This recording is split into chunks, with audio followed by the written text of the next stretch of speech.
তোমরা যারা এক ওয়াক্ত নামাজ পড়ো নাই বাবা, এই আব্বা, আজকে সারা দিন যারা এক ওয়াক্ত নামাজ পড়লা না, আবার রাত ভর যারা নারী ছবি উলঙ্গ দৃশ্য দেখো, তো প্রতিবার নর্তকী দেখলে, হারাম ছবি দেখলে বীর্যপাত হয়, শরীর নাফাক হয়। আর আল্লাহর নবী বলছে চোখ দিয়া হারাম ছবি দেখলেও জিনা, দিল দিয়া ভাবলেও জিনা, আর নিজের হাত লজ্জাস্থানে ব্যবহার করে নাপাক নষ্ট করলে তাও জিনা।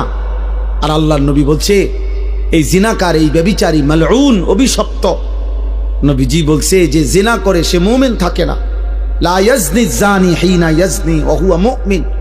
সারাদিনে এক ওয়াক্ত নামাজও পড়লা না, রাতভর ছবি নারী অস্থি দৃশ্য দেখে শরীর নাপাক করে এই যে শুয়ে রইলা, যদি আর ঘুম না ভাঙে,